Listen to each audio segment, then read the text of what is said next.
ہمارے بزرگوں نے دین جو حاصل کیا کیسے حاصل کیا؟ بایزید بستامی کی ماں ہے، بچے کو لے کر کے آئی استاد کے پاس، کہا اس کو اپنے پاس رکھ لیجیے، دین سکھائیے۔ کہا آپ خود بھی عالمہ ہیں، آپ سکھائیں۔ کہا ہم چاہتے ہیں کہ بزرگوں سے جو چلا ہے وہ میرے بیٹے کے اندر آ ہے۔ خود سکھا سکتی، استاد کے پاس لے جا کر کے رکھتی ہیں۔ دین سکھانے کا جذبہ ایسا ہونا چاہیے۔ بایزید بستامی کی ماں استاد سے یہ بھی کہہ کے آتی ہے میرا بیٹا میرے بغیر سوتا نہیں ہے، اکلوتا بیٹا ہے اور اس کو میری عادت لگی ہوئی ہے، چاہے کچھ بھی بہانہ کرے گھر مت بھیجنا، نہیں تو اس کی تعلیم میں فرق پڑ جائے گا۔ استاد نے کہا ٹھیک ہے۔ دن گزرے، 2 دن، ہمیں پتا ہے مدرسوں میں جب لے جا کر کے ہمیں شروع میں بھیجا جاتا تھا کتنے دن تک رو رو کر کے گزارتے تھے، ماں یاد آئے، باپ یاد آئے، بھائی یاد آئے، بہنیں یاد آئے، بہت یہ سارے حالات، اور کتنے تو بچے اسی لیے بھاگ چلے جاتے ہیں، رک بھی نہیں پاتے۔ بایزید بستامی پڑھتے رہے، 8 دن گزرے تھے، 8 دن گزرے، توجہ چاہتا ہوں۔ استاد سے کہا کہ مجھے ماں سے ملنا ہے، چھٹی دے دیجیے۔ استاد نے ایسا کر دیا کہ یہ چھٹی ملے ہی نہیں اس کو۔ قرآن یاد کر رہا ہے، روزانہ 1 صفحہ سناتا تھا، تو انہوں نے کہا 8 صفحے سنا دے گا تو چھٹی، 8 صفحے قرآن سنا دے چھٹی ہے۔ وہ بایزید بستامی تھے، گئے لگن کے ساتھ پڑھے، 2-4 گھنٹوں میں ہی آئے، استاد سے کہا مجھے چھٹی دیجیے۔ استاد نے کہا تجھے پتا نہیں ہے میں نے کیا کہا؟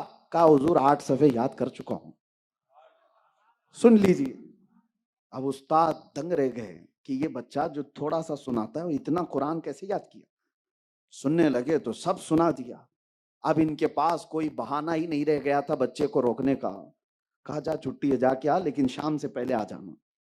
ادھر استاد نے بھیجا تھا، بایزید گھر گئے، ماں کا دروازہ بند تھا، گھر کا دروازہ بند تھا، کھٹکھٹایا، جب گھر سے قریب ہو رہے تھے دھڑکنیں بڑھتی جا رہی تھی۔ جس گھر میں ان کی آنکھیں کھلی، ماں کو دیکھا ہے، جیسے ہی دروازہ کھٹکھٹایا اندر سے آواز آئی کون ہے؟ کہا ماں تیرا بایزید آیا ہے۔ تو ماں نے فوراً کیا کہا کون بایزید؟ کون بایزید؟ ماں اپنے بیٹے سے ایسے پوچھ سکتی ہے؟ ماں اگر اپنے بیٹے کا نام یاد نہ رکھے تو پھر کون یاد رکھتا ہے؟ بایزید نے کہا ماں تیرا بیٹا۔ ماں نے کہا میرا ایک بیٹا تھا، میں نے اللہ کو دے دیا، اب میرا کوئی بیٹا نہیں، میرا ایک تھا میں نے اسے دے دیا ہے اللہ کی راہ میں دین کے لیے، میرا اب کوئی ہے نہیں۔ بایزید دروازہ نہیں کھولا، بغیر ماں سے ملاقات کیے واپس پھر استاد کے پاس آ گئے۔ زندگی پوری بیت گئی، پڑھتے رہے، ایک دن خبر آئی کہ بایزید کی ماں کا انتقال ہو چکا، سیدھے جنازے میں جانا ہوا۔ یہ دین سکھانے کا نظام ہمارے بزرگوں کا تھا۔ لے جا کر کے انہوں نے ایرے غیرے نتو کھیرے کے پاس نہیں کہا کہ یہاں سے دین لے لے، یہاں سے دین لے لے، دین ہمارے پاس بزرگوں سے ہی ہو کر کے آیا ہے۔ اپنے بچوں کو یہ تلقین کر کے جاؤ دین وہی صحیح ہے جو اولیاء کے آستانے سے ہو کر کے آیا ہے، جو اولیاء کاملین کے سلاسل سے ہو کر کے آیا ہے۔ ہم سنی ہیں، چاہے جو بھی جتنی آلوچنا کرے ہماری، ہم اپنا دروازہ نہیں چھوڑ سکتے، ہم اپنا گھر نہیں چھوڑ سکتے۔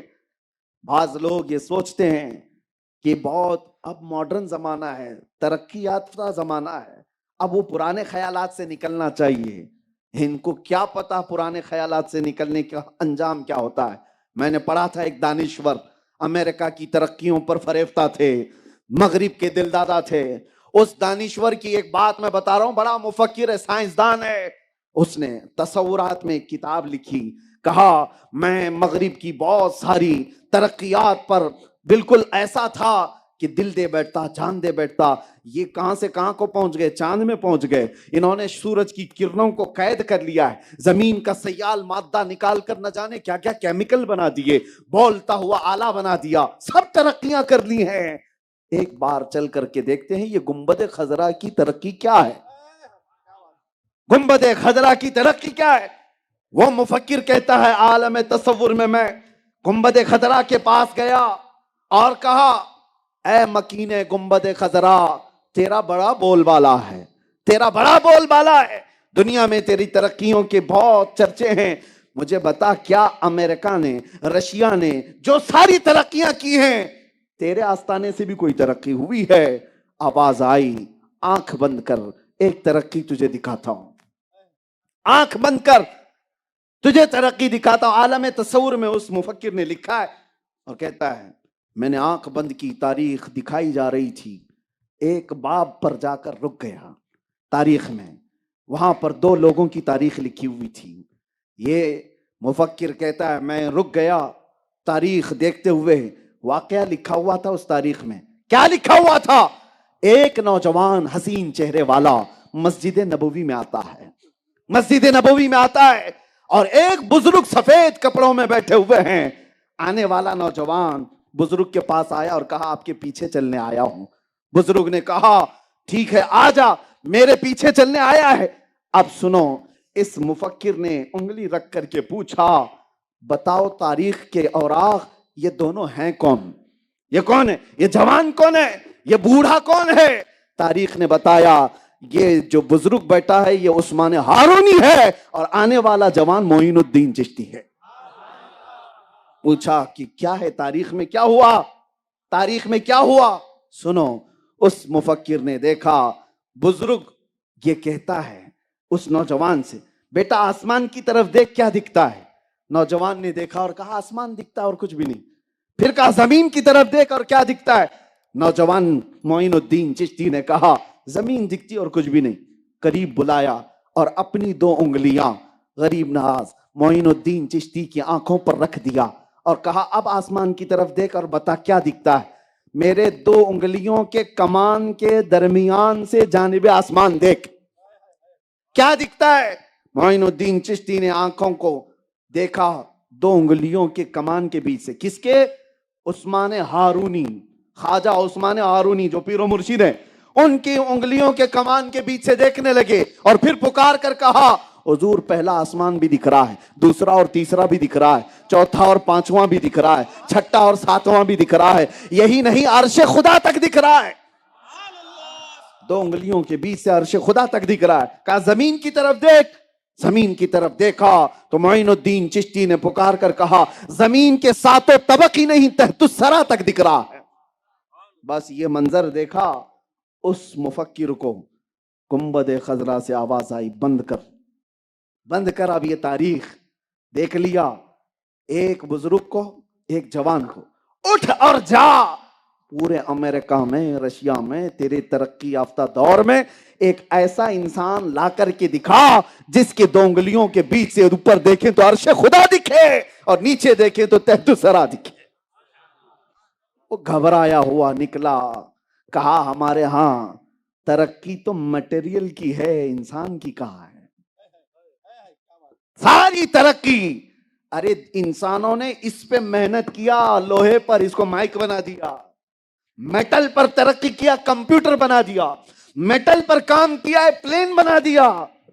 سارے تو میٹل کی ترقی ہے، لوہے کی ترقی ہے۔ موبائل کس چیز کا ہے تمہارا؟ یہ جن دھاتوں سے بنا ان دھاتوں کی ترقی ہے۔ تیری کیا ترقی ہے؟ تیری ترقی ہوتی تو آج غریب پھانسی لگا کر مر نہیں رہا ہوتا۔ تیری ترقی اگر ہوتی تو تم ماں بہنوں کی عزتوں پر انگلیاں نہیں اٹھا رہا ہوتا۔ تیری ترقی اگر ہوئی ہوتی تو تو ناجائز اور حرام کاموں میں دن و رات نہیں گزار رہا ہوتا۔ میٹل کی ترقی کی ہے دنیا نے، پوری دنیا نے مل کر میٹل کی ترقی کی ہے، اور واحد وہ درسگاہ ہے گنبد خضرا جہاں میٹل کی نہیں انسان کی ترقی کرائی جاتی ہے۔ یہ وہ آستانے ہیں، ہو سکتا ہے یہاں آنے والے فقیر دکھتے ہوں، درویش دکھتے ہوں، ان کے آگے پیچھے کچھ دکھتا نہیں ہے، یہ جھولیاں لے کر کے گھومنے والے درویش۔ لیکن میرے عزیزو وہی شعر پھر میں پڑھتا ہوں، نہ پوچھ ان خرقہ پوشوں کو، ارادت ہو تو دیکھ ان کو، ارے ید بیضا لیے بیٹھے ہیں اپنی آستینوں میں۔ ہاں ویسے اولیاء کے آستانوں سے لگے ہوئے درویش دکھتے ہیں۔ ابھی ہمارے غلام افضل بیابانی صاحب یہ تو صرف اوپر سے دکھتے نہیں، اندر سے ہیں بھی۔ 300 بھینسیں جس کے پاس رہے پل رہی ہوں، نعرہ تکبیر! اللہ تبارک و تعالیٰ نے بے حساب جو دنیاوی معاملات عطا کیے ہیں، یہ اسی لیے نہیں ہے کہ سیاسی جماعتوں سے حاصل کیا ہوا، یہ اولیاء اکرام کی خدمت کا صلہ ہے میرے عزیزو، آستانوں کی برکت ہے۔ میں یہاں پر یہ کہہ رہا ہوں کہ ان اولیاء کاملین کے ہاں درویشی سکھائی تو جاتی ہے، لیکن اندر سے پاورفل بنایا جاتا ہے، اندر سے پاورفل بنایا جاتا ہے۔ یہاں پر میٹل کی نہیں، انسان کی ترقی کرائی جاتی ہے۔ بارگاہ مصطفیٰ میں کیا ہوا تھا؟ لوگ آج سوال اگر کریں کہ اسلام نے کیا سکھایا ہے، ایک مغرب دل دادا حضرت علامہ مفتی شریف القمجدی رحمۃ اللہ تعالی علیہ کے ہاں میں نے سنا تھا، کسی بڑے یا ان کا ہے یا دوسرے استاد کے پاس آیا اور کہنے لگا، ارے مولانا ابھی بھی بخاری پڑھا رہے ہو؟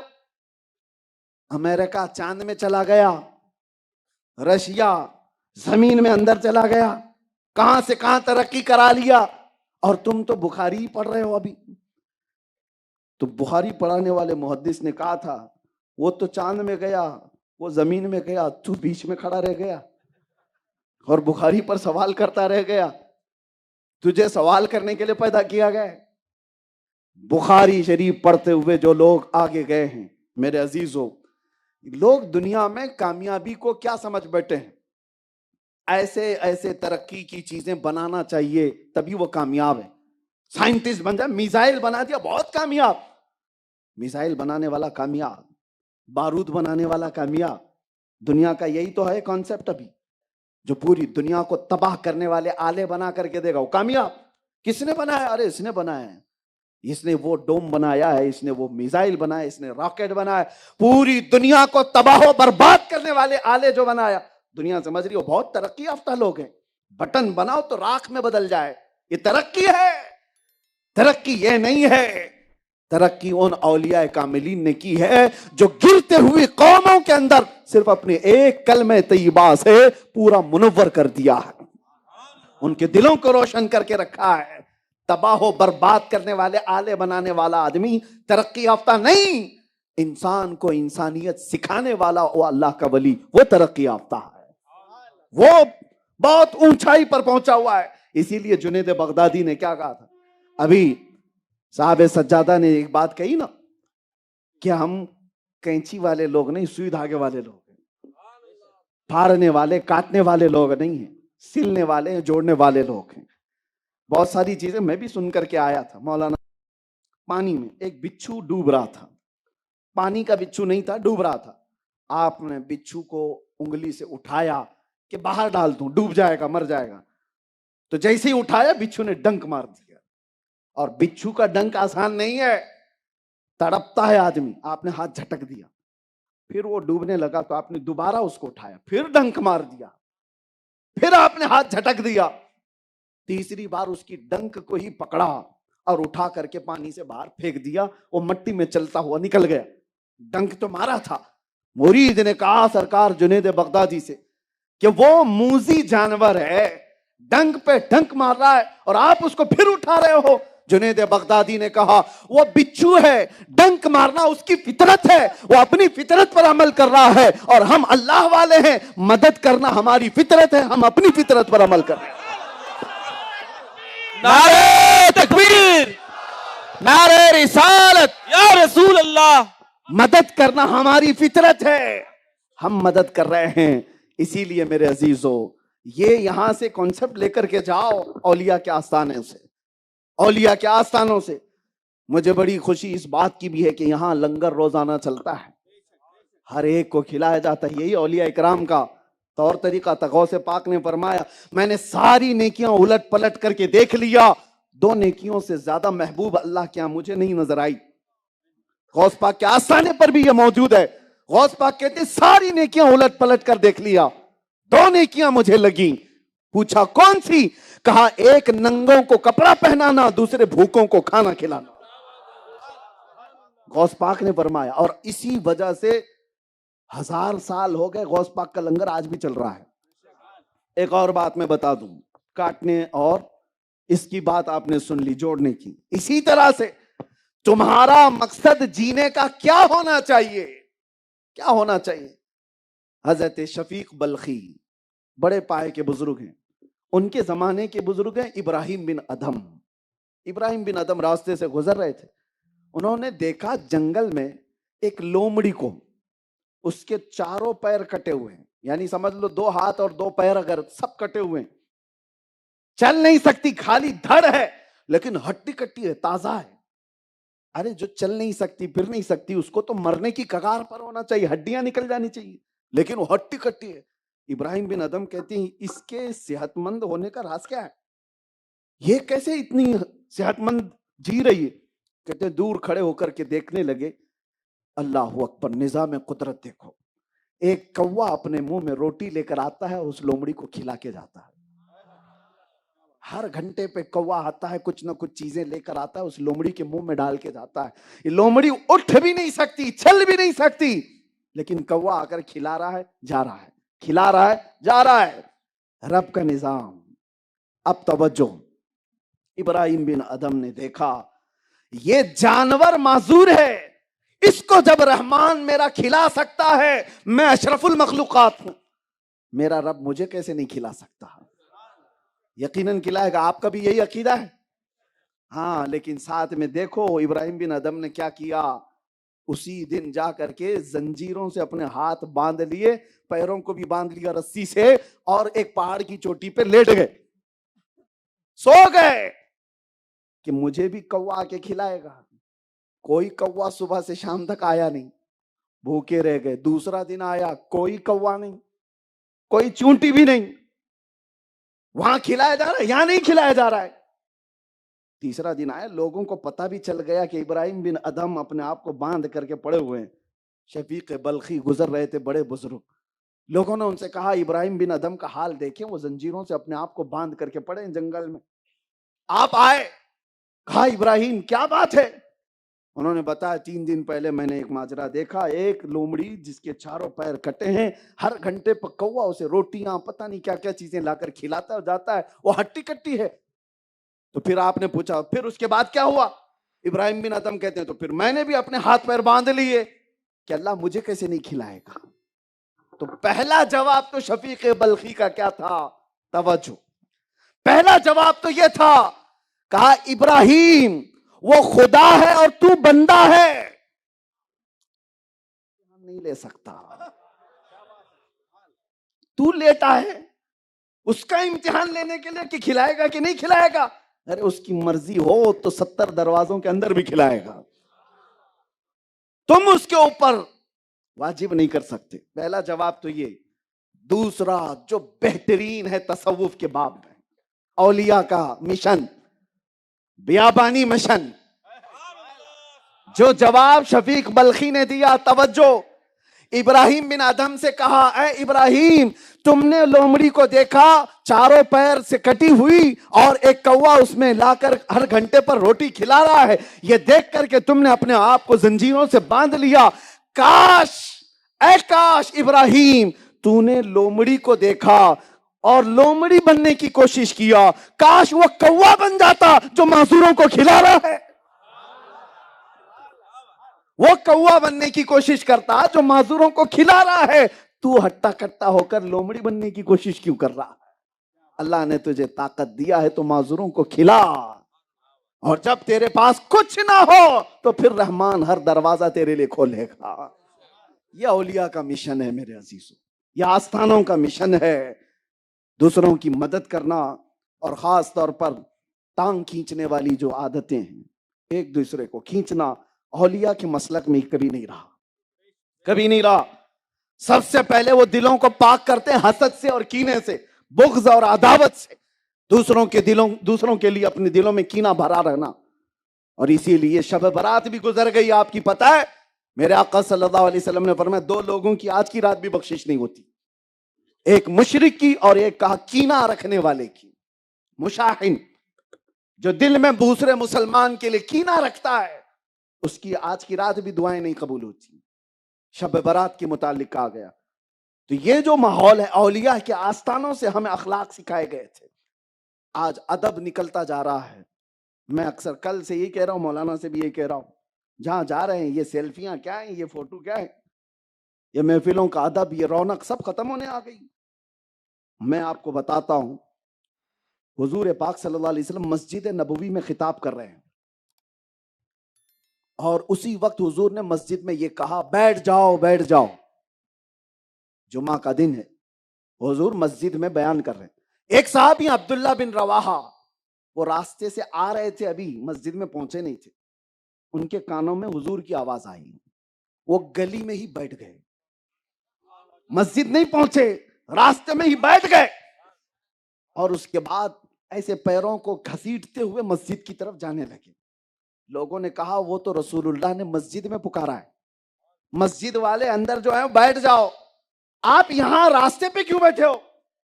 تو عبداللہ بن رواحہ کہتے ہیں حضور کی بات میرے کانوں پہ پڑ گئی تو مجھے عمل واجب ہو گیا، اگر اس کے بعد بھی میں کھڑا رہتا کہیں غداروں میں میرا نام نہ آ جائے. یہ حضور پاک صلی اللہ تعالی علیہ وسلم کے صحابہ کا جو ادب تھا، یہی ادب اولیاء کاملین نے اپنا مسلک بنا دیا تھا، اپنا مسلک بنا دیا تھا.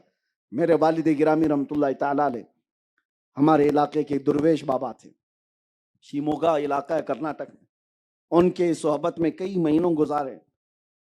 حضور بحر العلوم مفتی عبد المنان صاحب قبلہ رحمت اللہ تعالی علیہ، بحر العلوم جن کو کہا جاتا ہے، وہ مفتی درویش بابا کے آستانے پر فتویٰ لکھنے کے لیے تھے، بڑے مفتی، اور ایک درویش کے آستانے پر فتویٰ لکھنے کے لیے بیٹھے تھے. 6 مہینے وہاں گزارے بحر العلوم نے. میرے والد اس کے عینی شاہد، وہ کہتے ہیں ایک بار ایک بڑا سیٹھ آدمی آیا، پیسے والا آدمی تھا، درویش بابا کا مرید تھا. وہ آیا اور جو تپائیاں رکھی ہوتی ہیں نا، ہم تو جو مولوی حضرات ہیں وہ نیچے بیٹھ کے پڑھاتے ہیں، تپائی جو ٹیبل رکھے ہوتے ہیں، اس نے اس کو پھلانگ کر کے جلدی سے درویش بابا سے ملنے کی تمنا کی، کیونکہ حضرت روم میں تھے اور بحر العلوم مفتی عبد المنان بیٹھے ہوئے نہیں تھے، درسگاہ میں نہیں تھے، وہ تو اپنے کمرے میں تھے، لیکن ان کا گدا بچھا ہوا اور ٹیبل لگی ہوئی تھی. اس کو وہ پھلاند کر کے آیا. میرے والد فرماتے ہیں درویش بابا نے اس کو پکڑ لیا اور کہا تو نے جو آج بدتمیزی کی ہے، تو ہوگا بہت بڑا مالدار اپنے گھر کا، سیٹ ہوگا اپنے گھر کا، تیرے پائجامے کا کونا بھی اگر اس کو لگ گیا نا تو میں تجھے اپنے آس پاس کہیں پھٹکنے بھی نہیں دوں گا، کیونکہ وہ ایک عالم دین کے بیٹھنے کی جگہ ہے. تجھے پتا ہے حدیث رسول ہے، قیامت کے دن میرے آقا نے فرمایا شہیدوں کے خون اور مفتی کے قلم کی سیاہی سے تولی جائے گی. ایک فقیہ کے قلم کی سیاہی شہید کے خون سے تولی جائے گی، یہ حدیث پاک ہے. اور میرے والد فرماتے ہیں اس سیٹھ کو رات کے 11 بجے سے لے کر صبح 4 بجے تک وہ کھڑے ہو کر کے بتاتے رہے، کھڑے ہو کر ڈانٹتے رہے. میں کہا 6 گھنٹے؟ کہا ان کا معمولی ایسا تھا، ایک بے ادبی دیکھتے تو 6 گھنٹے لوگوں کو بیان کرتے تھے.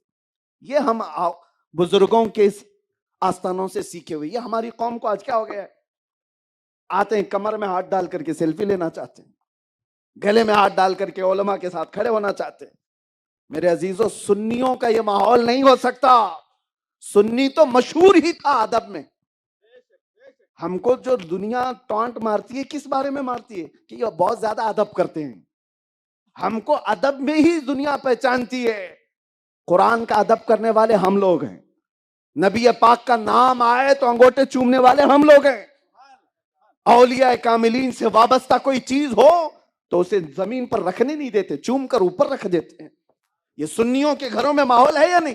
ارے فاتحہ بھی اگر ہمارے گھر میں ہو جائے شیرنی کا ادب کرتے ہیں. یہ سنیوں کیا ہے؟ تو جو قوم ادب میں تھی وہ آج بے ادب کیوں ہو رہی ہے جلسوں میں؟ اس چیز کا خیال رکھو، اولیاء کاملین کے آستانوں سے ادب سیکھو. بس اب میں اپنی گفتگو کو ختم کرتے ہوئے آخری یہ بات عرض کروں گا. ان اولیاء کا مشن کیا تھا؟ یہ آئے دنیا میں، یہ حلقے بنانے نہیں آئے تھے، یہ چیلے بنانے نہیں آئے تھے، بلکہ یہ آئے تھے. ان کا ایک کلمہ میں آپ کو بتا دوں. مولانا جلال الدین رومی فرماتے ہیں، کہا کہ لوگ آپ کو بہت چاہتے کیوں ہیں؟ آج لوگ ٹوٹ پڑتے ہیں آپ کی طرف. مولانا روم نے کیا کہا؟ ہماری حیثیت ایسی ہے جیسے ہاتھ میں شیشے کا ایک ٹکڑا، دن کے اجالے میں شیشے کے ٹکڑے کو دیوار پر ادھر ادھر کہیں پر بھی آپ گھماؤ، شیشے کی روشنی جاتی ہے کہ نہیں جاتی؟ دیواروں پر شیشے کی روشنی جاتی ہے. تو مولانا جلال الدین فرماتے ہیں وہ شیشے کی روشنی، ہم بھی بچپن میں کھیلتے تھے، آپ بھی کھیلتے رہے ہوں گے، شیشے کا ٹکڑا لے کر دن میں آپ ایسے سورج کو دکھاتے اور پھر دیواروں کو اجالا کرتے رہتے، اس کی ایک روشنی پڑتی ہے. مولانا روم فرماتے ہیں اور جو شیشے کے ٹکڑے سے دیواروں پر اور پتھروں پر روشنی پڑتی ہے وہ شیشے کی نہیں ہوتی، وہ سورج کی ہوتی.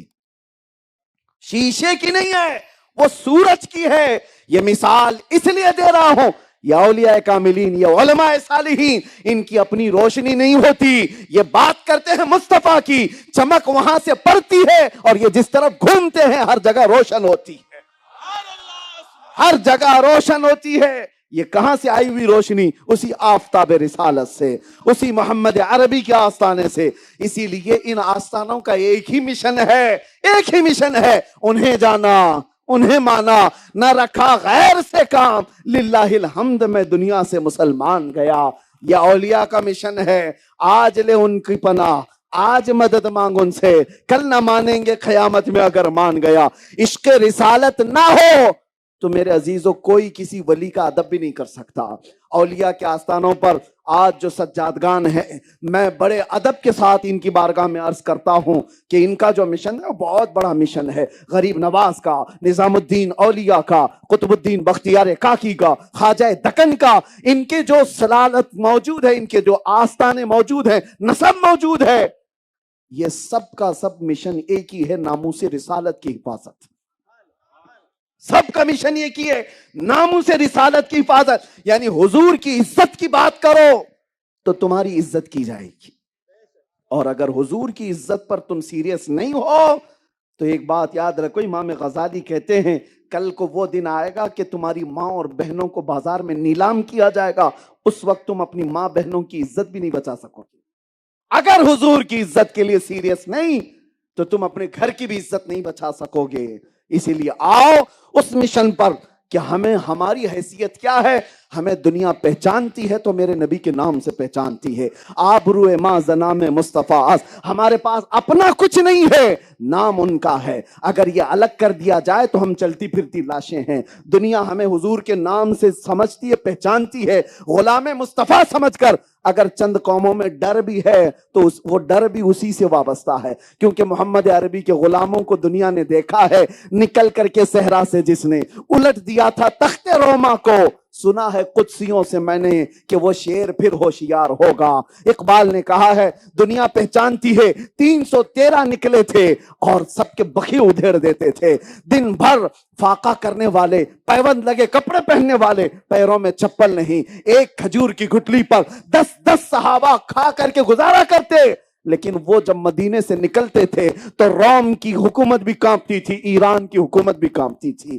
ان کو گھٹنے ٹیکنے پر مجبور کرنے والے محمد عربی کے یہ غلام ہیں. دنیا کو پتا ہے، انہیں پتا ہے، اور آج بھی یہ موجود قوم اسی قوم کی وارث ہے، اسی قوم کی وارث ہے. کسی بھی دن ان کے اندر وہ شیر ہوشیار ہو گیا تو اچھے اچھے کتوں کی موت آ ہی جائے گی.